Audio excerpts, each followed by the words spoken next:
From the shores of Malibu where the waves are pumping, to the Great Wall of China, and back to the streets of Las Vegas where the UFC is coming.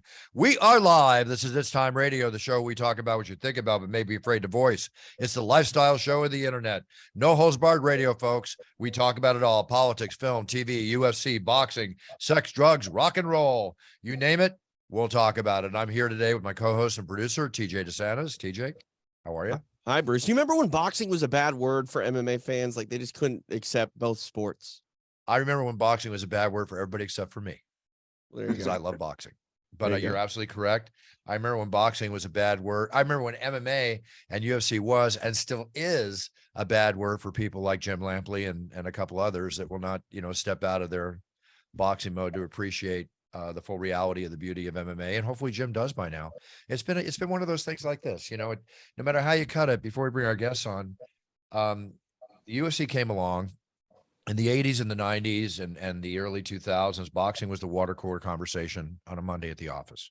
Sure. And let's face it, the UFC took that over, with the exception of the 3 or 4 amazing, big, huge boxing events that happen every year that people tune into. And I'm not talking about Jake Paul and all those. I'm talking about real quality boxing. And we're lucky enough today to reinvigorate boxing in the minds of the MMA fans watching, because the Marcus of Queensberry rules, 2 weapons, the sweet science is still one of the most beautiful, poetic dance move sports in the world. Oh, yeah. There's no question. And what we have on now, and I want to bring on the guest, is a man who I've worked with for over 20 years with Michael Buffer, my legendary brother. A man who is the manager of the famous Klitschko brothers, champions amongst many, many others, and a man who paved the way for a lot of people in boxing, and that's Tom Loeffler. Tom, how are you? Thanks, Bruce. Thanks for having me on. It's great to be on. It was great to see you last weekend at UFC 285. What a tremendous show and a tremendous energy you brought. But always, it's nice to be. This is the first time I've actually been on your podcast. Like you said, we've known each other for over 20 years, and I'm happy to be on the podcast for the first time. Well, I'm happy to have you on. God knows you and I could talk about so much over the last 20 years in the heyday of boxing and beyond, but we want to talk about the modern upcoming boxing, because names are beginning to bring boxing back into the minds of not just the boxing fans that are out there and will always be there, but UFC fans, mixed martial arts fans. If Absolutely. You're a fight fan, you need to appreciate it. And with that, I want to bring on a young man who's undefeated, 5-0, 4 KOs, coming to us from Cork, Ireland. And we all know him. And those who don't know him will know him, because he's going to make a big statement coming up and more statements in the future, having that belt wrapped around his waist. King Callum Walsh. Hi, King. How are you? All right, Bruce. How are you? Thanks very much for having me. Very, very good. Very good. Thank you for coming on. Callum, you're a 6-time Irish national champion. You're a European champ, a gold medalist. You're 5-0, 4 KOs. 2 of those KOs are inside the first round. You're 22 years old. You're not even in your prime yet, but you are in your prime, but you're not in your prime. I'd like to pull a whole syringe out of you and put it in my own body, because that's what all of us want at 22 years old. You're training with probably what many people would consider one of, if not the greatest coach boxing has ever seen, in Freddie Roach, a fine human being and just a hell of a coach. You're sponsored. Now, here's the thing. People out there, UFC fans, I want you to hear this out. Callum is making such a spot in the world and such an impression in boxing that Dana White and Howard Head are your sponsors. That's right. And if that doesn't say something, I don't know what does. And you've even trained with MMA fighter Tony Ferguson, haven't you? Yeah, I train with Tony. Yeah. And when you train with Tony, were you training with him in boxing? Yeah, we train boxing mostly. He comes to the wild card and we do some sessions there. But sometimes I'll go down to where he lives to his gym and we'll do a bit of MMA. So. Very cool. Very cool. And you're going to be facing an unorthodox striker, A southpaw striker, which is always difficult. They step on your feet, they move around. When you train with Freddie and training with a southpaw for your upcoming fight with a southpaw boxer, which by the way is a 10-round fight, March 16th in Boston, that you took on short notice. And when I say short notice, how long ago did you take this fight? Well, I knew I was going to fight in Boston all along, but then my opponent broke his hand. So I think we just had a new opponent just the other day. So I think it was like 9 days notice for the new opponent. But you've been training for the event. Yeah. It's funny how that works out, though, because even though Callum was, preparing for an opponent in a fight on March 16th, which, by the way, you can watch on UFC Fight Pass, it goes both ways. Even though his opponent is taking this fight on short notice, Callum still has that sort of, upheaval as well. Like, yeah, he's in shape and, getting prepared to fight. But, Bruce, you mentioned, fighting a southpaw when you're preparing for an orthodox fighter, I mean, that changes everything. And you don't have that entire camp to get ready for a completely different strategy. Which leads me to my next question. Listen, I was never a pro, but I trained my ass off in kickboxing and other sports for 12 years, sparring heavily, little smokers here and there and all that kind of stuff. But the one thing I did in kickboxing, kicks and punches both, is I trained to fight from both sides, right? So I could switch up. Does Freddie work with you on that? Or are you strictly regular foot when you box? Yeah, no, Freddie definitely teaches me to box from both sides. And growing up, actually back in Ireland, my main sparring partner for years was actually a southpaw. So I find it, very easy to fight southpaws. And as you mentioned a while ago with them stepping on your foot and all that kind of stuff, Freddie has taught me a lot of tricks for the pro style where people stand on your foot. So I think I'll be all right. Good. Well, okay, then we recognize it. That's like one of the first major things. If you haven't fought a southpaw, you learn that real quick, right? Yeah. Which is cool. And Tom, the Boston show, you have your promotion here in LA, in Los Angeles, Hollywood Fight Nights, very appropriately titled. But you're taking it on the road now, right? This is your first time on the road? This is the first time on the road for Hollywood Fight Nights. We did all the fights with the Klitschko's on the East Coast and Madison Square Garden and Triple G, but this is the first time I'm actually promoting in over 30 years, going to have a fight in Boston. So we're excited about that. Dana's gotten, like you mentioned, Dana's 100% behind Callum Walsh. He wants to build boxing on UFC Fight Pass. Fight Pass has so much great combat sports content, but boxing never really took off. And now with Callum, Dana's really pushing the boxing and the shows that he's committed to having us promote. So we're excited to go into Boston. Freddie Roach hails from Boston. Dana naturally hails from Boston. Dana's going to be at the show for all you fight fans that want to see Dana live. Very cool. He's going to be at the show at the Agganis Arena March 16th. And we're excited to have Callum fight the day before St. Patrick's Day, the day before everyone gets drunk and hungover. Callum will be fighting, and then you can punch your way into St. Patrick's Day. Wow, I just realized something. Callum's fighting March 18th. Dana's going to be there March 16th. We have a show in London, a big, huge pay-per-view on March 18th. March 18th, yeah. So Dana's going to be flying over on Friday after the show, if not that night on his jet or whatever the case might be. And then I'm going to be in London during St. Patrick's Day. Holy geez. I think I actually fly out before everybody starts getting drunk on green beer and God knows doing what in the streets.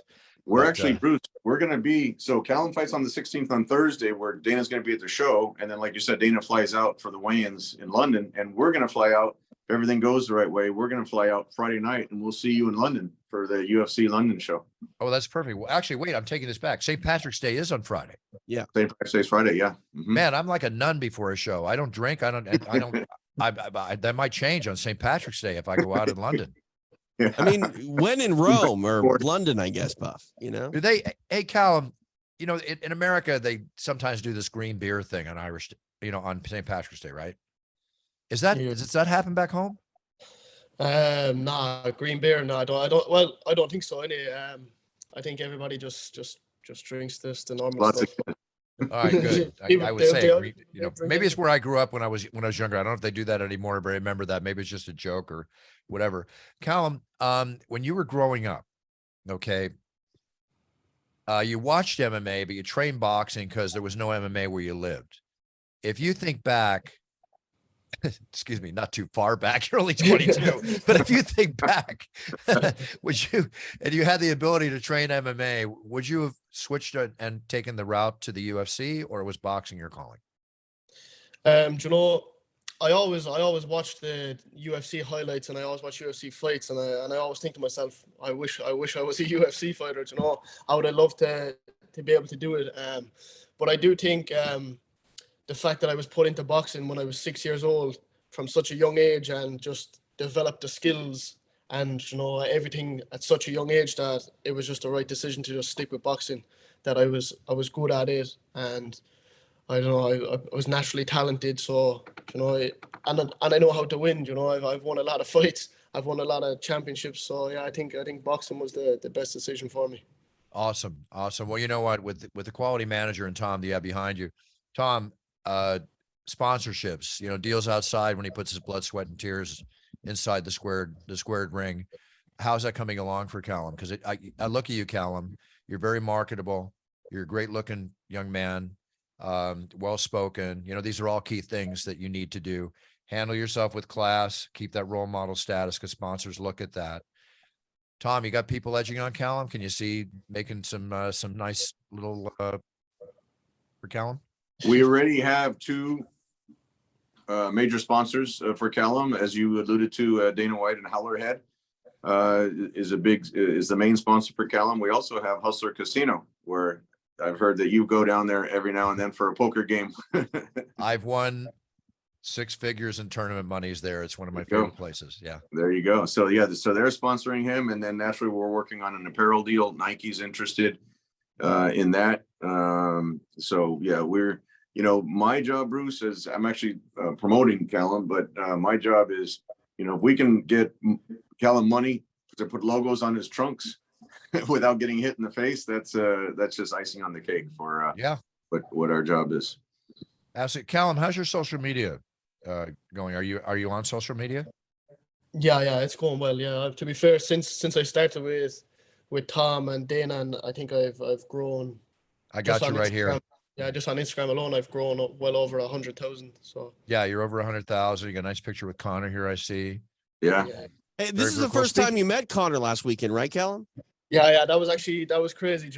When Connor walked in, everybody was calling him, and I could see I was sitting 2 rows behind him, and I didn't expect him to know who I was. And he turned around and he seen me and he gave me a fist bump, and I was like, fuck, Conor McGregor actually knew who I was. Like, I was sitting there thinking, what's going on? Well, there you go. That made his day for sure. That's that amazing. would make anybody's day at that point for sure. No, definitely. Hey, let me ask you a question, Callum, as I'm asking you questions all during this interview, but in Ireland with Conor McGregor, and which I love the way Conor handled himself. I just got done filming, and I can't talk about it, but I just got done filming a bit with Conor and Mike Chandler on the Tough show that they're doing, The Ultimate Fighter.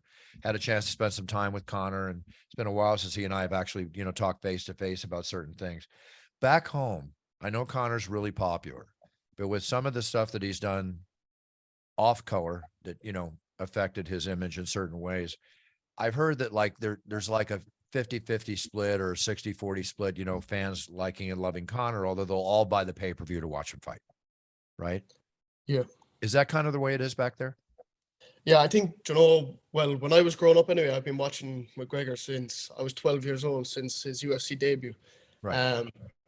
So I think all people my age, all young people, everybody loves him, because we don't care about all that mad stuff that he was doing, when he was attacking buses and all that shit. So we don't, young people like me, we don't care, because, that's funny, it's entertaining. But I think a lot of the older people, didn't you like say them. it all farts like me. It's okay, Cal. Yeah, them kind of people didn't like it. But I think when I don't know. I think he's all right. I think a lot of people do like him. I think more people like him than don't like him. But even the people that don't like him, as you said, will still buy the pay-per-views. You know what I mean? Because he puts on such a good show. Yeah, he does. And speaking of that good show, he's going to be against Michael Chandler coming up. What are they talking, TJ? We're talking October or something, I think, until that fight happens. Yeah, I mean, the show's got to finish filming, and then it's got to obviously air for 12 weeks. So 3 months after the debut of the show is when you're approximately expecting to have those guys take the octagon. Right. Well, not only did you get to meet Conor McGregor, but you also got an experience that Tom and I have seen, whether it's Rocky or some other films that have filmed at events. How did you like the fact, or were you there when Jake Gyllenhaal, got in the octagon, had the walk in, and you saw the fight coordination? We had that 20-25 minute segment where they filmed all that. Did you get to see that, Colin? Yeah, I was sitting there for that actually. I didn't know what was going on, and then I realized it was Roadhouse. But when he kept announcing him, I was like, why are they announcing the fight 3 or 4 times? Yeah. Yeah, I was on the air. Callum stopped by Extra Rounds. I was on the air with Vanessa Demopoulos and Chase Hooper, and I knew that the last prelim had taken place. But I hear you, Bruce, in the background doing introductions, And I'm like, who the heck is fighting? They're not starting the pay-per-view early, are they? But I mean, obviously it played out like it did.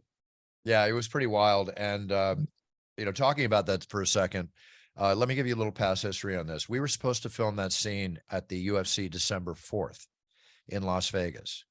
So Jake got COVID, which closed down the production. Wow. And I don't know, I'm sorry, I might have just let the cat out of the bag, but Jake got COVID. That's what happened. So they shut down the production. We couldn't film. They filmed at the weigh-ins on Friday and the show on Saturday. But this is Hollywood. Okay, now get this. The film's in the can. It's done. They had to come back. Jake Gyllenhaal's already on another movie, acting in another movie. Oh, he wow. came back literally 3 months after when he should have filmed, ripped and shredded. Yeah, he's still in fight shape. My goodness. Yeah, so think about that. That's an actor, okay? But think about it, closing down production, starting it off. They had to pay the UFC a boatload of money for the time they spent, and it all went off really well. As a matter of fact, I think we have a video we'll show here, but I had an encounter because I hadn't seen Connor in a while, and then I saw Connor, greeted Connor, and in this video, you can see how down to earth Jake Gyllenhaal is, right? Not because he calls me cool. That's beside the point. But that kid, obviously that's a little bit. No, he's just really down to earth. He's just a really cool guy. Tom, you and I've met tons of people in Hollywood. And for the most part, many of them are kind of disappointing at times because you're envisioning their image that shows you on the screen. Jake Gyllenhaal is one of the nicest actors I've ever met. And very, very cool. So I like that. He loves what he did and he showed it. And he looked real, right, TJ? I think he looked the part. Yeah, no, 100%. Like what I said, like when you said he was moving on to a different movie and coming backwards, like he's still in the shape that he needed to be in that film. And also, too, I think it's really important if you want authenticity and the UFC is willing to work with you and you're making a film, you got to take advantage of it. So to come back and do that, I mean, that could, make or break the film if they, get that scene or not. Oh, absolutely. And I think the way it worked, it just went, it was kismet. It just went perfectly. Another little incident here, my fanboy moment, Callum, like you had yours with Connor, the great legendary Tom Brady, the quarterback. You mean Sean Shelby's cousin? John Shelby's cousin. So you're going to Boston, you're going to the area where Tom spent his career, most of his career, if not, most of his career, playing for the New England Patriots. So Tom, I'm at my desk doing my notes for the cards, and all of a sudden I look up and there's this guy in a hoodie over me, and it's Tom. And I stand up and he gives me a big hug. And how you doing, which is always nice. I called him the GOAT one time, and Tom, he called me the GOAT. My jaw almost dropped to hear Tom Brady say that. It would drop too, and Tom Loeffler said it too. But you can't say that because you work with my brother too much, and we know my brother's the greatest of all time. So don't go there, Tom. But anyway, I went over, and this is funny. I think it's funny. My brother Brian's a huge collector, as I am, of sports memorabilia and a huge fan of Tom Brady. So I texted him that Tom Brady was here. And he goes, "Oh, if there's any chance to get me an autograph," right? Which I don't ask people for autographs, especially guys like Tom, because if they see him sign one, he's going to have to be asked. He's going to have to sign every one, right? I said, "Brian, I don't know. I'll go over." So I went over to Tom at a key moment and I said, "Tom, would you mind signing me an autograph?" And I handed him a piece of paper. And I thought he was going to sign his name. And I was getting this from my brother. And he handed me back and it says, "Bruce, love you, man, Tom Brady." Oh, man. Hey, I mean, Bruce and Brian aren't that far apart. You could try to get creative with a Sharpie, I called Brian. I said, "Brian, if you want to cut off my name and just use that, it's okay. But I mean, honestly, I got to keep this. I got a picture of Tom and I'm going to frame it with one of his trading cards because, it just make a nice little thing, Absolutely. Can I just say, like, Bruce, you are lucky because, like, if I get a autograph and it's signed to, to TJ, that's going to devalue said autograph. But a Tom Brady autograph to Bruce Buffer might actually increase its value. Well, on the other side, thank you. I'll let you say that, not me. But on the other side of the paper, he was sitting next to Mark Wahlberg. So Mark and I were talking, and I was telling him about, my Puncher's Chance bourbon, which, by the way, do you drink? Sometimes I try not to, but not now, but I have the Puncher's Chance bourbon, which is what you're all about, Puncher's Chance. And we're the top 5 best sipping bourbon in America at this price range, not according to me, but according to the critics. And we've won 6 gold medals. So I was telling Mark Wahlberg about it because he has his tequila. Now, let me tell you how cool Mark Wahlberg is. So Mark Wahlberg, on the other side of this autograph, it says Mark Wahlberg, and he gave me his phone number because he wanted me to send him my address so he could send me some of his new tequila that he makes. And he wants my bourbon. And you know what he said? This is how cool. He goes, hey, send it to me. I'll put it out on social media. You put out mine. He goes, that's the way we roll. He doesn't have to do that, you know, down to earth. Very yeah, cool. he's a Boston guy too. Yeah. He better be. Yeah. he's certainly been filmed enough doing it. Yeah, no, he's a big boxing guy for sure. No, Boston guy, but he's a boxing guy as well. And boxing. Yeah, Yeah. No, he's a big Boston guy. You know, speaking of boxing in Boston, March 16th, Callum Walsh. That's right. Callum Walsh. Hey, Tom, where's Callum on the card? How does he, how many fights on the card? Where'd you place your boy on the card? No, Callum's the main event. He's been the main event since he's fought on UFC Fight Pass. This will be his 5th main event. Awesome. And as you mentioned, social media has grown tremendously. I just wanted to add one more story from last weekend. We were with TJ on Friday night when he was filming, and we got to meet the great, legendary Hall of Fame UFC fighter Don Fry, and that was what a experience. character and a half. Yeah, that was great.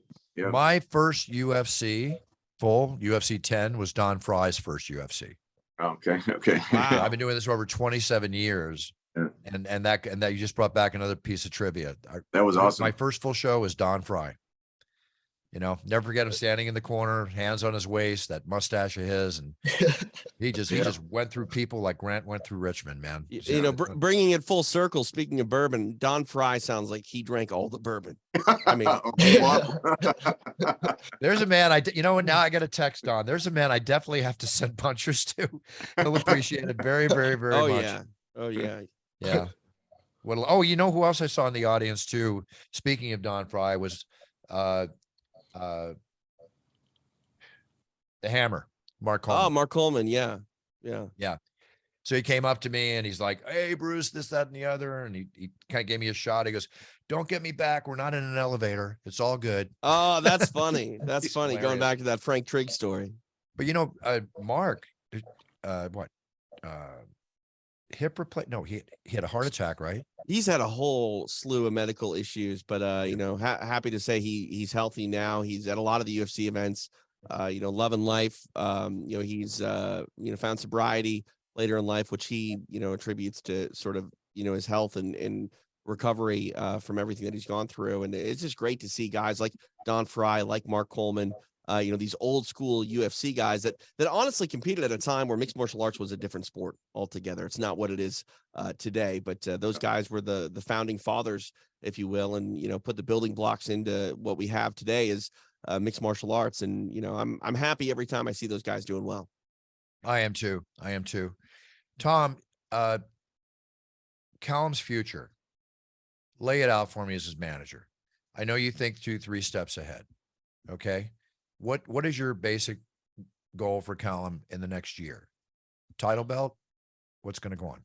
Yeah, it's a fine line, Bruce. He's definitely on the fast track. This is his first 10-round fight, which is with only 6 fights. This is he's going in with 5 fights. So his 6th fight, he's going to be fighting 10 rounds. He's already headlined, as I mentioned. This will be his 5th time headlining UFC Fight Pass. We're going to look for a regional title for him this year.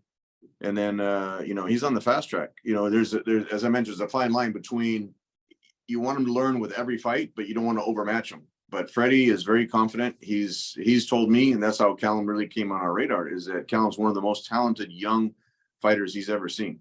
He's got so much amateur experience and such, you know, charismatic personality, like you said on social media, that I think he's really what we did with Triple G. I think we can really do now that I started working with Triple G at 30 and Callum's only 22.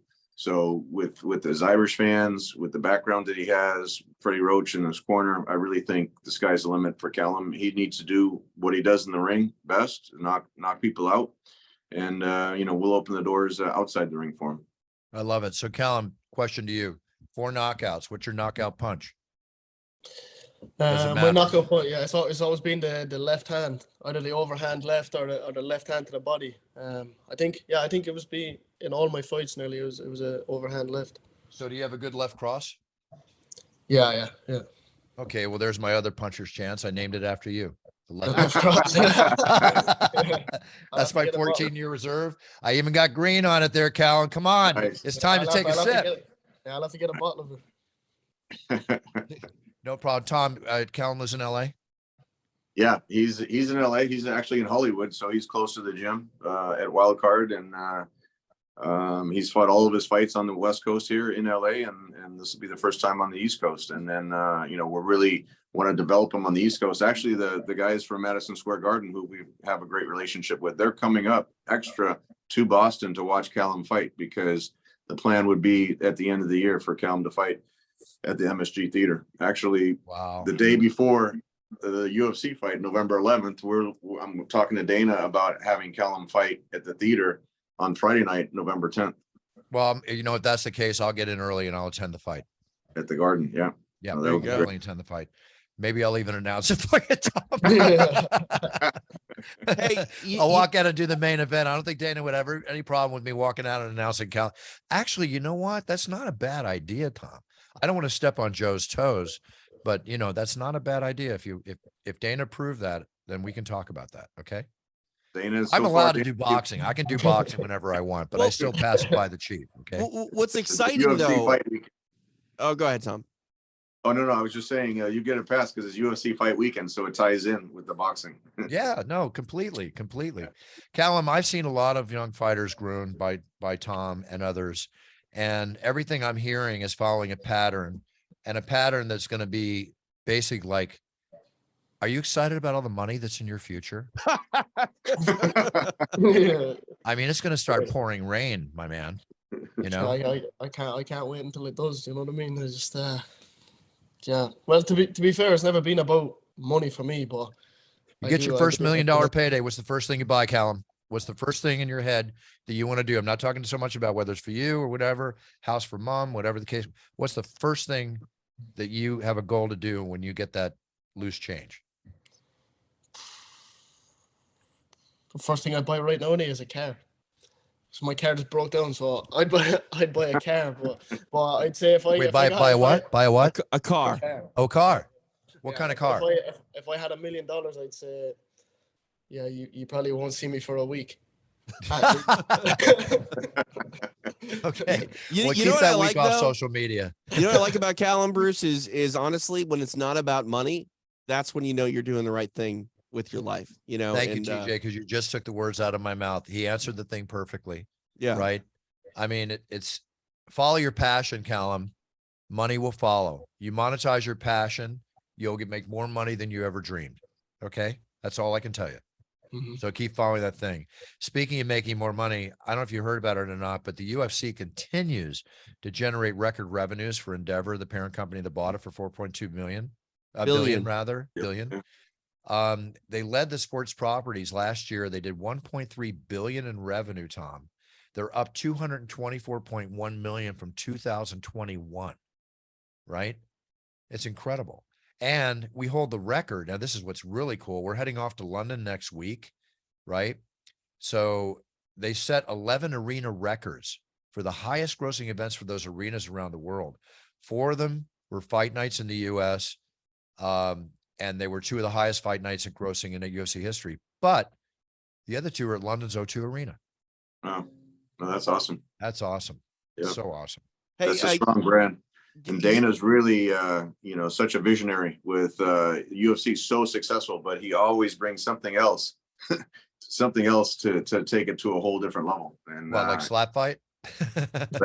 Yeah. Well, that's just one example, but with the howler head or anything he touches. Oh yeah, no, he's proven to have his Midas touch. And Howard Head, he and I were talking about it the other day when I was working the Ultimate Fighter show. Howard had success for me. I was telling him how we're doing punchers. Howard Head's a huge success. Yeah. It's probably already got a value. It's already been bought out by, I think, Campari. I think bought a huge. They bought a portion of it. Yeah, they bought a portion of it, and that's why with HBO being out of the picture, I was talking to one of the big boxing writers, and they were comparing a Triple G to the trajectory that we have Callum on, and they said, yeah, but Triple G, you built him on HBO, and everybody tuned into HBO. I said, you don't understand the reach of the UFC brand. You know, over 35 million followers on Instagram. And if Dana White gives an interview, everyone tunes into it. And, you know, it's just, we're really excited about the green light that Dana's given us to promote boxing on UFC Fight Pass. And I really think, especially internationally and worldwide, that people can tune in. You know, HBO was North America here, but, you know, UFC Fight Pass, you know, all of Callum's fans in Ireland can tune in, you know, and any of the other international fighters that are fighting on the show. It's a great blessing to have the green light from Dana to be on UFC Fight Pass. On that tip real quick, you know, the thing about Fight Pass, you know, I being a hardcore mixed martial arts fan, when they announced the, you know, launch of Fight Pass, I was excited just to have the UFC library at my fingertips. And then they added a live event in Invicta. Invicta was the first live event partner that they had. And then they started, you know, adding more mixed martial arts events, which was exciting for me because, you know, I love everything that we see on pay-per-view. But like I said, I'm a hardcore fan. I like to see the route that athletes take to the octagon. And then they started adding grappling. And, you know, if you're a fan of mixed martial arts, Brazilian Jiu-Jitsu, it's not for everybody, but, you know, it's something that you can appreciate. And then it was kickboxing, and now it's boxing. And that's the one thing, like, yes, it's branded UFC Fight Pass, but it's really this one-stop shop for combat sports. And you could look at boxing right now and talk about, you know, maybe the potential growth that Jake Paul has had on the sport, but it's a spectacle. I, again, being a hardcore, not only mixed martial arts fan, but a combat sports fan, I appreciate what Fight Pass is doing with someone like Callum, because it's bringing up a prospect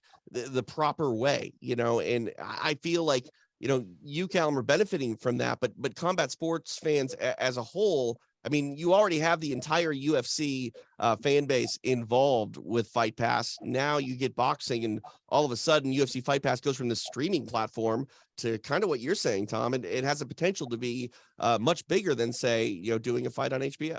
Absolutely. TJ, you hit it right on the head. That's exactly what the plan is, to cross market the boxing fans that are tuning in to watch Callum fight and the gigantic UFC fan base. And one of the things that Dana loved, he came to 2 of our shows last year here in Los Angeles. And one of the things that he loved was every fight was exciting. You know, I know the UFC fans are very critical of boxing, and we have to put on an exciting show. Every fight that's on UFC Fight Pass has to be exciting. Otherwise they'll tune out. And so far, you know, we've got some of the highest ratings the boxing's done on UFC Fight Pass, and we're excited to have Callum spearheading that movement. You know, the UFC provides a catapulting process for a lot of things, whether it's Hollywood fight nights, fighters getting their sponsorships, staying relevant, being part of the UFC. Myself, you know, it just allows what I call the sweet smell of success. Okay. Right there. So let me just say, do I need to put a disclaimer at the beginning of the show that said the following program is a paid program for Bruce Buffer's product? Let me just say that the sweet smell of success. You know? Why? Because thank you, Dana. It's time, right? Available on Amazon.com. Here we go. Hey. And stores near you soon. Anyway, all kidding aside, but not kidding aside. Listen, this is the beauty of marketing. Callum, that's why you want to listen to Tom. Okay. It's not just about your fights. All right. Proper direction in the areas that are going to make you as much, potentially, if not even more money than your boxing career, will be the ancillary things that come out of the base you create with the brand of King Callum Walsh. Yeah. Right. So listen to Tom. I'm vouching for Tom. I know Tom. I expect the paycheck in the mail, Tom, for what I'm saying. So listen to Tom. Okay, Callum, you do what you do best. Get in there, train hard, train safe, and win, and let this man direct your career. Okay. Yeah, definitely. Yeah. Definitely. Appreciate that, Bruce. We My need pleasure, everyone to Tom. tune in March 16th. There you go. Boston, March 16th, King Callum Walsh. See it. Be there. Say hi to Dana White. Do the whole number. Tom, it's a pleasure having you on the show. We go back so far. Yeah. It's awesome. No, it's great to be on the show, Bruce, and always great to see you. Always a pleasure to see you live at the events, and happy to be on the podcast. Like I said, I know I jump around a little more than my brother, so I hope it doesn't drive you crazy. That's why you have to stretch before the. That's it, baby. Come on, 65. I got some rickets going on here. I got to keep those things limber. Well, all right, Cal. No one does it like you do with the spins and the fist bumping the fighters and everything like that. It's tremendous. Thank you, Tom. I'm going to give it my all until I go, it's time. Right there in the octagon. Done. I mean, I Come don't on, want to TJ, you know that's how I want to go. I mean, I don't want to celebrate your death, but damn, that would just be so fitting and sweet in the way you'd want to go out to. Bring an epic. Bring an epic. Anyway, no time soon, please. Right. Callum, true pleasure to meet you. Wishing you all the best success, right? Possibly I'll announce your Madison Square Garden fight. We'll see how that works out. And I had to throw it out there, Tom. That's great. That would be tremendous. I'll just walk out. I won't even go. I'll just walk out right at the main event. It's not about me. It's about Callum. But I'm going to add as much excitement as I can. You let me choreograph that situation with you, Tom. Yeah. And it ain't show business. It's show biz, baby. You know what I'm saying? 100%. All right. That's all I'm saying. Good. I'll expect your offer soon. Callum, take care. All right. Get your rest. Thanks very much for having me. Thank you. 22 years old. God, the future is his oyster. Yeah. Between the money and the pretty girls are going to want to say, hi, Callum. Hopefully they start soon. Yeah, we all know about that week off, Callum. Okay, we won't even talk about it. All right. All right, my friend. Listen, enjoy yourself. Take care of yourself and be respectful and true to everybody around you and be a role model to your sphere of influence, like I like to say on the show. And the world is your oyster, young man. It is your oyster. Yeah, thank you. Big cheers. I'll see you See soon. you guys. Thanks. All right, cheers. Bye, TJ. Tommy. Thanks, Bruce. You got it. All right, there we go. Very cool. You know, it's always a nice shot in the arm to meet a young man like that, you know, going for his dreams in this fight world. I mean, we were lucky enough to have Trevor Peek on the other week. Right. Now we have the boxing aspect of a Trevor Peek who shows the same kind of, you know, pure innocence and just like it's just there. It's there. I like what you say. I mean, it's true. It's sort of innocent love and passion that, you know, get these guys into, you know, combat sports. And it is a business like any other business. As you stay in it for, you know, longer periods of time, it's going to feel more like a job, right? Like it's going to weigh on you a little bit. And that innocence and sort of just love for the process is going to go away. Like I said to Trevor last week, you know, you might enjoy appearance number 1 on its time, but don't get mad when we call you and hit you up for appearance number 7. But it is fun to talk to these, you know, young men and women in combat sports before they realize their max potential, because it's just fun to see where they are in their own journey. And I think I can speak for you on this as well. It kind of fuels our own journeys as well, because, you know, we do this as a business, but when you're doing it with people that truly love what they're doing, it rubs off on you. Agreed. And it also fuels my fire to keep moving forward. Totally. I might get a little sweaty while I'm moving forward, but I have a little help. Hold on, man. Let's get, there we are. Oh yeah. Oh yeah. Oh yeah. All right. So where do we get this? It's all out, and you'll see it. All right. It's all in the next 5 weeks. It's all out. You're That's gonna get your care package, TJ. I can't wait. Yeah, don't worry. Don't worry. I can't wait. Hey, listen, you know those Funko Pop collectibles? Yeah. This happens at times. You know, people are holding on to Funko those dolls. Yeah. right? My wife has a whole bunch of like Disney ones. Yeah, there's Disney, Star Wars, even a couple UFC ones out Yep. there. I was waiting for them to we were talking potentially one of myself. I would love to have one. But here's what's happening. The inventory they have is filled the company's warehouses to the brim.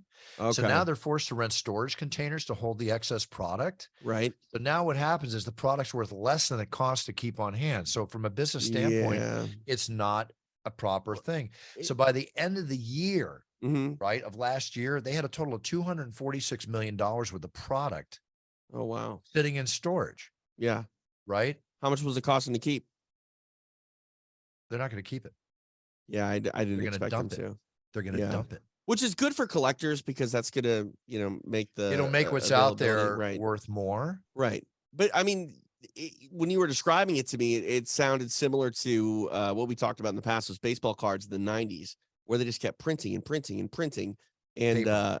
yeah, you know, it just wasn't worth the paper that they were printing it upon. And a lot of people save that stuff to find out 20 years later it's worth less than, you know, they paid for it back in the 90s.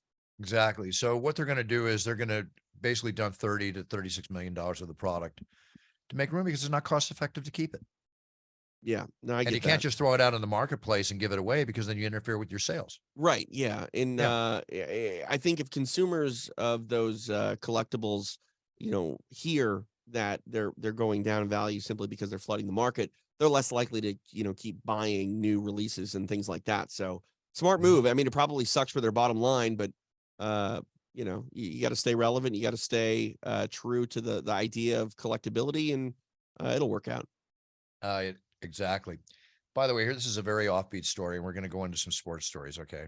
Right. And normally Sammy would be on the show for this one, but an artifact was unearthed in 1992 in a ditch at the Roman fort of Vindolanda, right? Okay. Which basically is northern England, which marked the Roman Empire's frontier, where they were doing a lot of stuff. Sure. They misidentified the tool that was found alongside dozens of shoes and dress accessories and other small tools and products. Now they've decided what it is. It's actually a carved object that's 6.3 inches long that they figure was used as a sex tool. Okay. Like what would be known today as Yeah. Yeah. Right. I got a it. sex object. So they've now discovered and found out that 2,000 years ago, they used sex objects in. Well, I mean, is that shocking? I don't think it's shocking. I mean, like, if prostitution is the oldest industry in the world, then obviously it was. Right. And it does look like a phallus. Okay. When you look at it. So anyway, that's all I'm going to say. That's a fantastic, proper yet dirty word. Phallus. Exactly. Good job, Buff. So usually we talk about, dinosaur bones, a set of things. Well, okay, we changed. So let's get into the sports news. There's a few items here we have to talk about. Yeah. Shawn Kemp, Mm-hmm. the great basketball player. Yeah, Seattle He's been Supersonics. arrested for firing shots in public. Why?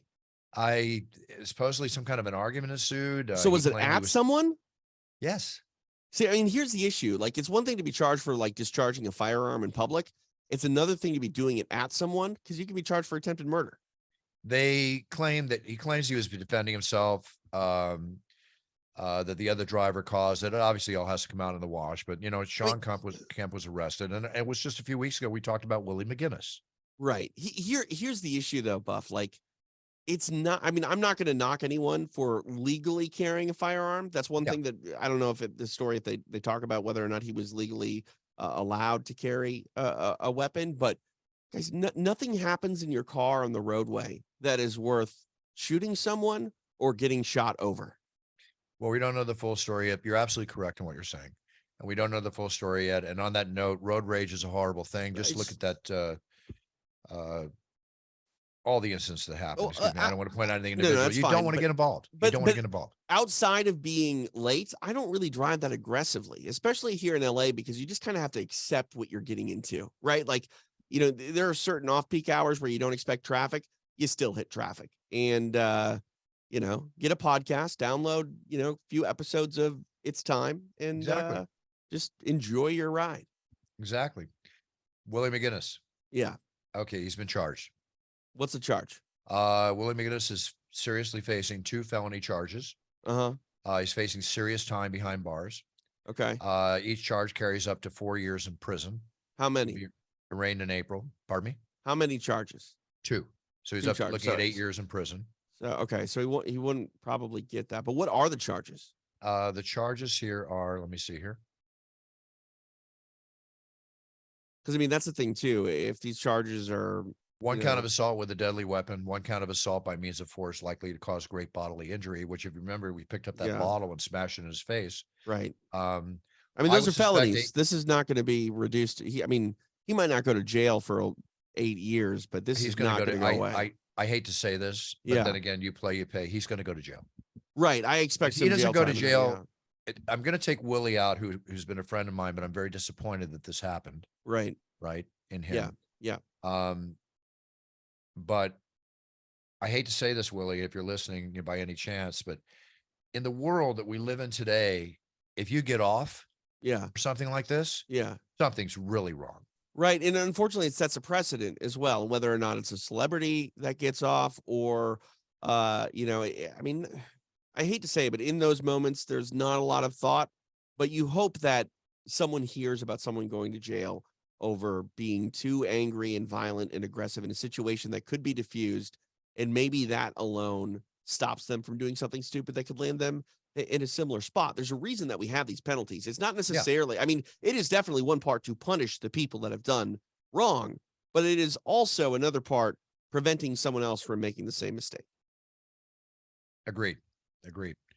Tiger Woods, you know, you don't always have to get married. You can live with a woman, right? Right. But I think everyone should live with their potential spouse before they get married, personally. I think it'd be a good idea if you really see it down the road. But then again, if you're just not even in marriage mind and you're spending the rest of your life together, like Goldie Hawn and Kurt Russell, you know, it comes in different things, but it does come with consequences if you break up. Oh, absolutely. Tiger Woods' 6-year relationship with his lady. Yeah. Without going into details why, she just filed a lawsuit against him. She wants $30 million.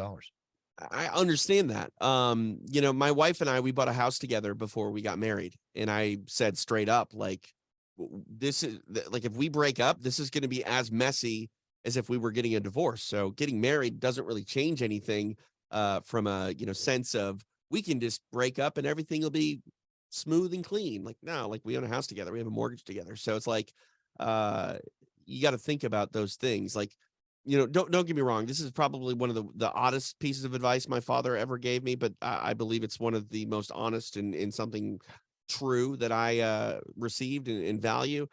He said, don't necessarily marry the woman that drives you crazy and you fall head over heels for. Marry the woman that is, you know, capable of being your best friend and the person that you want to deal with things like buying a house or trying to figure out how to, you know, raise a kid and do the educational things and things like that. Because while falling head over heels for someone and having amazing sex and all of that is great, at the end of the day, it's going to wear off and you need to have more of a business partner than a spouse in a lot of ways.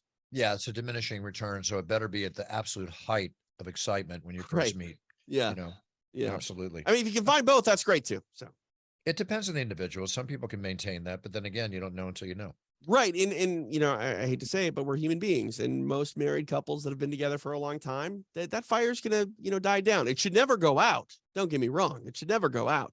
How many times a week, TJ? That is none, Come on, bring it of out. your business, Buffer. You know, one thing that is hard though, and I think that, you know, you probably have experienced this in your longer term relationships. It is hard to find the time when you're on the road constantly. March, I'm on the road, I think 3 out of the 5 weekends, and it's split up to where it's like right now, I just got back from UFC 285. And while I'm home for an entire week, I'm still kind of catching up on what I missed last week. And then I'm going to Boston for Callum's fight Sunday to Friday. And it's just like, it's very hard to figure out time for yourself or someone else. I understand and resemble that remark. And I understand it. I mean, but thank God, Bruce, thank God that's a problem we need to deal with, because that means money's coming, you know? Yeah, money's coming in. I mean, like I mentioned, I've got the Toronto Blue Jays, and I said that earlier, right? Yeah. You know, then later on this year, I got to go to Singapore, come back, and 2 days later, go to London. Yeah, I mean, if I'm not mistaken. And that's the thing. No, too, Paris. See, that's what's funny. But listen to me. I got to go to Paris. See, that's where it doesn't sound right. But here's the issue. Like, people that are on the outside looking in, think, oh, he's bragging. Oh, I wish I had to do that. Yeah. Not bragging. Well, I understand what people are saying. I would love to go to Paris too. I love the fact I'm going to Boston, but I promise you, it is a lot harder than anyone thinks. Don't cry for us, as you always say, Bruce, but it's not the work that's even that difficult. It's the plane rides, the hotel rooms. You know, I'm very selective when it comes to what kind of bed I sleep in. I mean, I would say it's probably not a lot of the time. I'd say 1 out of 4 times I might end up sleeping on the couch that is in my hotel room. I can't tell you how many times I wake up with a bad back. Right. Or I'll just sleep on the floor. You know what I mean? Just to get aligned again, because the floor is a great sort of natural chiropractor. But the travel is kind of what I think I get paid for. The job is what I love, but the travel is kind of what you pay me for. Hey, if people want to go to Singapore, have a good time, come back, and you want to land in Paris Friday morning and then leave for LA back on Sunday. Too many time zones, Buff. Way too many time zones. I can't even do the math. It's crazy. Hey, listen, Derek Carr, you know, he's no longer with the Raiders. New Orleans Saints picked him up 4 years, $150 million. Is he going to be their starter or the backup? I have to think he's got to be the starter, right? I would think. $150 million. He better be the starter. Yeah, I mean, it's so hard. I just, in my brain, automatically thought that Drew Brees was still there, but he has retired. He was such a long time Saint. So yeah, that makes sense. Yeah, totally. And did you see that Red Sox star, Justin Turner, get drilled in the face by a fastball and needed 16 stitches? Oh my God. Got drilled in the face. And he was okay? Like just the stitch. I mean, 16 stitches is guess nothing he's to okay, scoff but at, but I mean, a lot of swelling. There's no fractures. All the Yeah. scans are clear, but 16 stitches. You know, think about all the baseball we've seen over the years, and it's kind of like kids riding bikes with helmets today, where we never wore helmets when we were kids. oh, dude. I'd First wear a thing- helmet from this point forward, Justin. Yeah. I'd wear one with that thing going over across my mouth. You have to at this point. I mean, I remember playing baseball, little league baseball. They made us all wear helmets, right? But like when you're playing, sandlot ball in the yard with your buddies, like, I mean, I never got hit in the head, but I can't tell you how many times it took, fastballs to the back, and things like that. And we never had any sort of protection on. Bruce, I've never even worn a bicycle helmet. I don't even know what that feels like. I've worn, my now wear one when I go out riding or whatever, but I Sure. never wore one before. I remember when I was in Sandlot Ball one time, the worst thing that happened. Well, I was a catcher in Little League and I caught the ball in the wrong place, and the coach gave me a cup after the game. Not Oh, before yeah. the game. Oh, That yeah. was a lot of fun. Yeah. And then- So I was a catcher too, Bruce. Have you ever taken one of these? You get the foul ball that goes underneath your glove and comes back up behind the cup. Yep. I mean, that is the worst thing I have ever experienced. Not fun at all. And then one time I was standing at the plate and I swang back the bat, and when the pitch came and the guy behind me, the catcher, was standing up, and my bat went right into his stomach. Why was he standing? I don't know. It was like the dumbest thing. I mean, I had no idea he was standing. I'm just reacting to I the mean, pitch. you're going to When I- probably feel guilty about that, but that's on him. Oof, that totally. I think anyway, whatever he did, he did. Did he cry? Because there's no crying in baseball. What Tom Hanks told me. Groaned and fell to the ground. Let's put it that way. I mean, yeah, I would too. Okay, couple collectible issues here. Breaking Bad, Walter White. You saw Breaking Bad, right? Oh, of course. Great series. His famous white undies, his tidy whiteys, Yeah. they're up for auction. How much? It shouldn't be six figures. It can't be six figures. They figure around $5,000. Okay. Thank God. Thank God. Why? I mean, this is the first time I've ever heard anyone being interested in men's underwear. Normally it's well, it's a hugely women's, popular yeah. show, but I mean, come on, whatever. I guess Yeah. if you like it, do it now. More than likely, this is worth it. Kobe Bryant signed MVP jersey, Mhm. just sold for $5.8 million. Yeah, I mean, that makes sense. It's a Totally lot makes of sense. money, but that makes sense. And that's going to be worth $10 million in 10 years. And I want to end the show on what I think is a feel good story. Because Well, of the outcome. before we get to that, I want to talk a little UFC 285 with you. Go ahead. If Oh, you yeah, don't yeah. mind. I texted you after the introduction of Valentina Shevchenko and Alexa Yes. Grasso. Thank you for that, by the way. I mean, it was phenomenal. It was a night where the energy was there. Don't get me wrong. You were given the energy, all you could and all you normally do. But there was energy in the building before the fights even started, and you elevated that even more. Thank And the co-main event felt like it was the main event. And I don't text you often, but I was in our spot above the sort of everything for extra rounds, and yeah, it was crazy. And then, I mean, what was crazier is Valentina Shevchenko makes one tiny little mistake, and Alexa Grasso capitalizes and takes her back and chokes her out. Something that she had been drilling. There's some video of that, which, by the way, makes it crazy to me that any athlete says, I don't watch tape of my opponents. Well, you should, because You should. you know, And that's proof in the pudding right there. And I did see the fact that she was training for that, and she grabbed the opportunity. I've Yeah. said numerous times on the show, in my training, my thoughts about fighting, you never want to turn your back on an opponent, but a spinning back kick, just like Joe Rogan, you throw him real quick. That used to be one of my kicks too, because you can really nail somebody perfect. But if you miss, yeah, you're vulnerable. screwed. Yeah, Yeah, you're and screwed. to me, I mean, you can correct me if I'm wrong. You've trained more of this style of fighting than I ever have, but it seemed like Valentina was too close to her to throw Yes. that kick. Yeah. Yeah. yeah, So and I agree with you. I mean, another 6 inches would have made all the difference in the world. yeah, a couple things though on Grasso. I called her fights in Invicta before she got to the UFC. It was special for me. to see her, get that title. She was a huge underdog. But what a crazy time it is to be a Mexican mixed martial arts fan. There are 3 reigning champions right now. You got Yair Rodriguez, the interim king at 145, Brandon Moreno, who kicked it all off, multiple time UFC champion at this point at 125, and now at 125 on the women's side, Alexa Grasso. This was a country that the UFC wanted badly to get into, and times were different back in the early 2000s, and they were trying to get Tito Ortiz to speak Spanish, and that wasn't working well. But man, to see Yair and Brandon Moreno and now Alexa Grasso realize their ultimate goals here in mixed martial arts and become UFC champions, it's just a special time in combat sports and mixed martial arts for Mexicans. It's hard to speak about yourself in the third person when you speak Spanish. I can understand Tito's issue.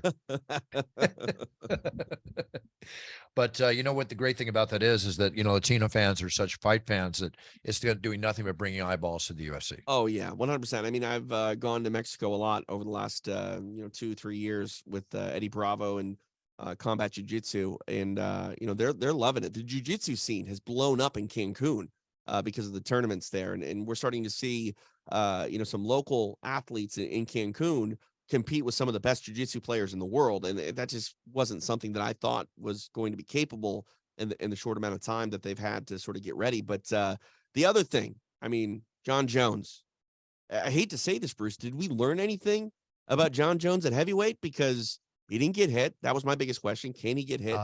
And he didn't have to go later in the fight to see if he can carry that weight well. Like, we didn't find out anything. No, we did not. What we did find out, what I found out, like I said in the show last week, the moment he claws up the steps and does a single hand cartwheel in the octagon, I'll realize that he still had the fluidity, Right. which he did. Right. Yeah. And we haven't seen that yet, but if there's anybody that's going to show it, it's going to be Stipe Miocic when they fight.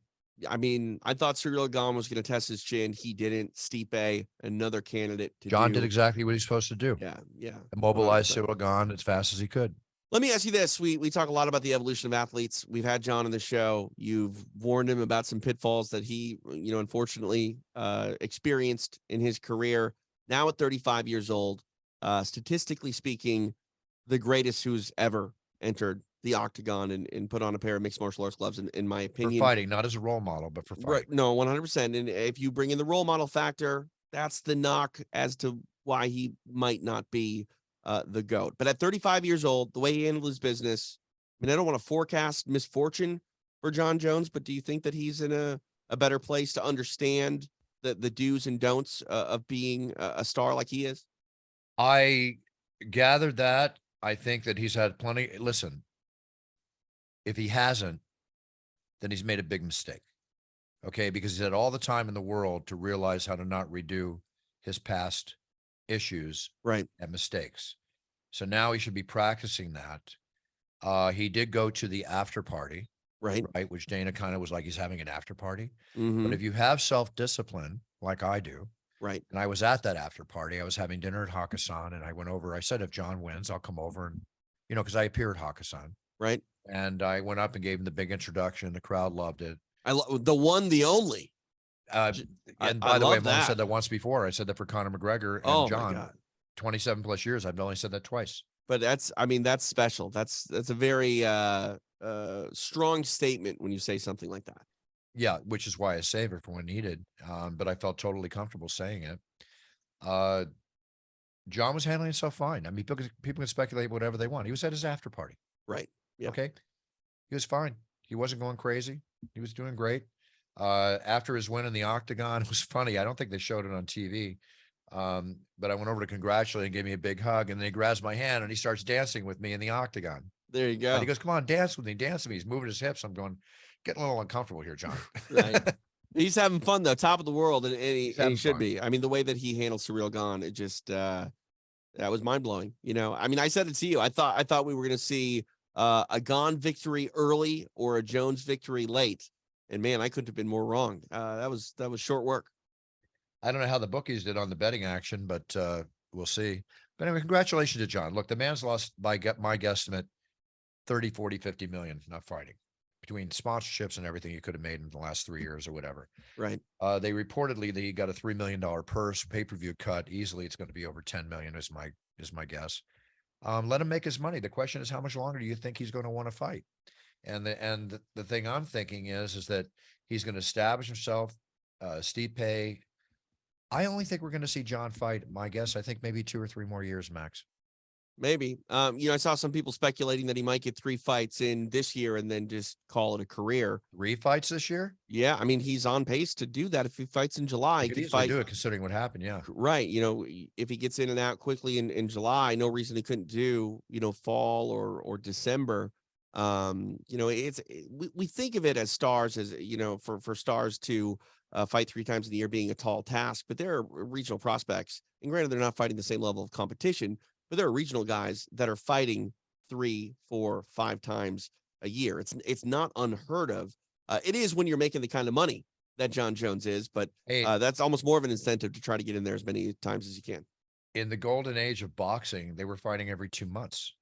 Sugar Ray Robinson, who's many considered to be the greatest boxer of all time, and Jake LaMotta fought like twice in 4 months. I mean, Jeremy Horn was fighting in the Midwest twice a weekend. Anybody have more fights than Jeremy Horn? Come on. Yeah, pretty much. Yeah, I mean, I don't even know if Jeremy knows how many fights he's had, honestly. Probably not. Not. Well, anyway, this show's been really good. I love having the boxing aspect on the show. I think we're going to get more of it because, again, Fight Pass has been this platform for not just mixed martial arts, but combat sports as a whole. And, Callum has been holding it down on the boxing side. Coming up on Saturday, by the way, Polaris, which is a grappling league on UFC Fight Pass, they've got a show coming up, and former UFC champ Chris Weidman is grappling and appearing there. So, tune in for that. But I love the idea of more combat sports getting the attention that they deserve on Fight Pass. And, Dana's a big boxing guy. Like, obviously he is the leader of the Ultimate Fighting Championship. And maybe at times had to point out some of the poor, areas of boxing and, where they've gone, bad in business. And, at times, I hate to say it, but at times as a mixed martial arts fan, trying to appeal to people that were saying it was the, human cockfighting, you had to point out how dangerous boxing is, because boxing is dangerous, Bruce. I still to this day, when I've called fights, the worst knockouts I've ever seen are boxing. I mean, they're much deeper. In mixed martial arts, you get flashed, you get KO'd, you might take a couple of unnecessary shots on the floor, but 9 out of 10 times you're kind of up quick going, what happened? In boxing, it is a much different story. No matter how you cut it, you're punched in the face until you fall down. You get a count of 10 to get up, to get punched in the face till you fall down. Right. You get a 10 count to get up until you get knocked out. And that's why boxing is in mixed martial arts. And that's why boxing is built the way it is on a business standpoint. You know what I mean? It used to be, sorry about that. No, go ahead.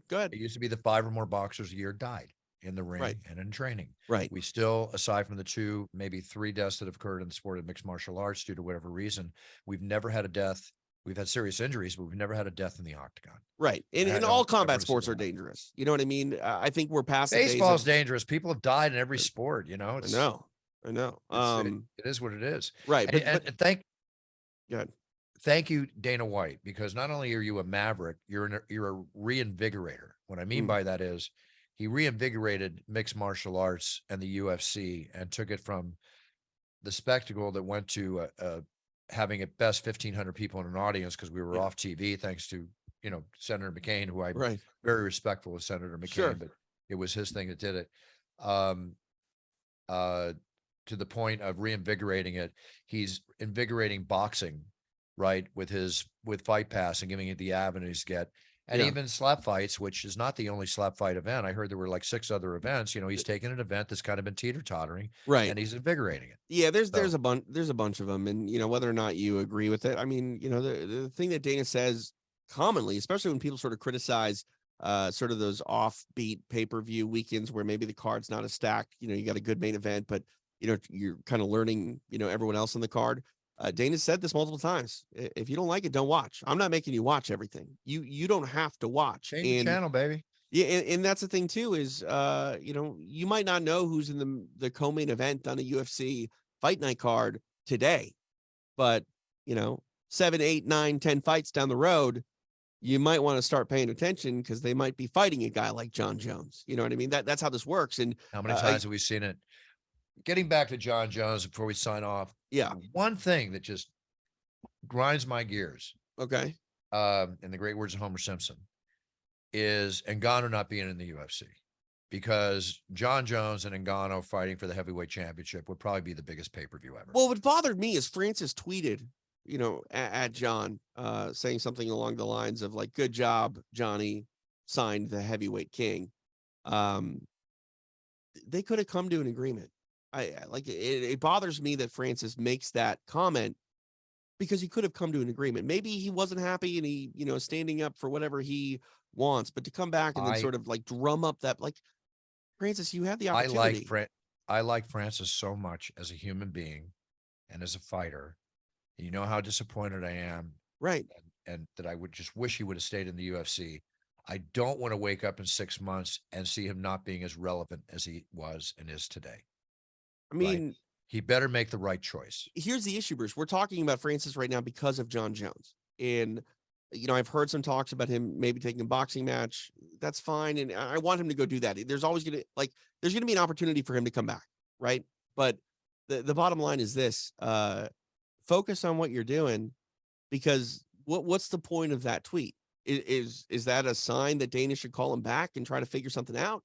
If so, then, maybe reach out. But until he's ready to come back, unfortunately, I hate to say this right now, mixed martial arts rankings wise, Francis Ngannou is still probably the best heavyweight in the world. Mm-hmm. But that has taken a serious step back. And the next time Jon fights, it's going to take another step back, because if Stipe wins and beats Jon Jones, Stipe just beat the greatest of all time. So now he's statistically already the best heavyweight we've ever seen. He beats Jon Jones, and that's another step back for Francis. And, the bottom line is, if you're going to be the best in any weight class in mixed martial arts, A, you have to be fighting, which Francis is not doing right now. But B, you have to be getting wins over quality opponents in those people that put you in that number one spot in any weight class, Bruce. They fight in the octagon. And if you're not fighting in the octagon, you're gonna fade away.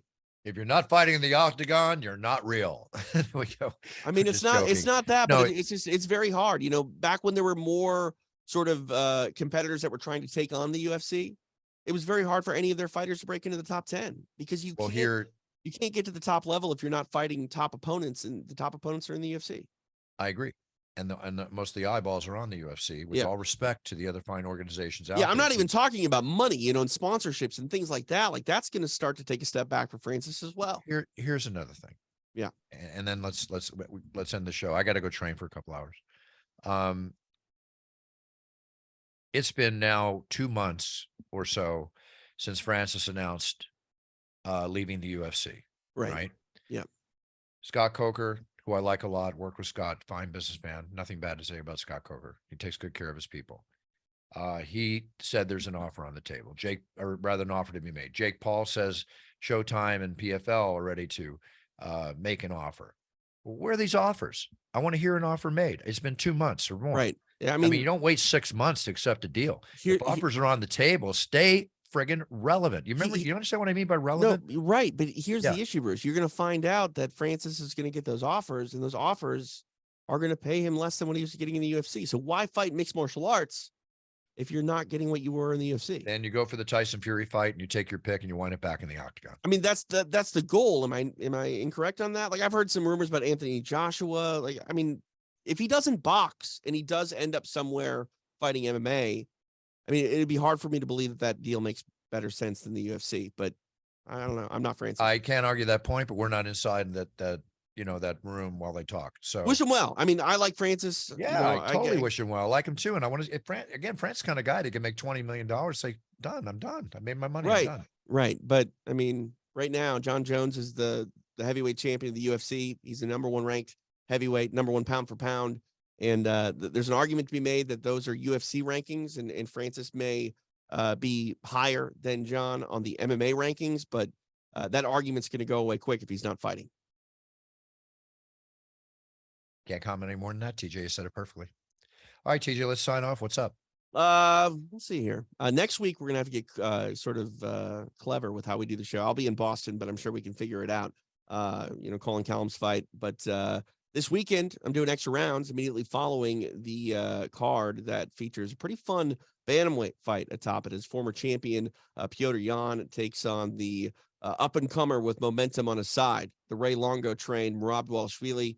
I'm excited for that fight. Yan lost to Aljamain Sterling the last time they met, and Merab is obviously a training partner of Aljo. That will be interesting to see if the game plan from Sterling can be implemented by Dvalishvili. And for Petr Yan, he's coming off a fight against Sean O'Malley that a lot of people thought he won. He didn't. He's lost 3 of his last 4.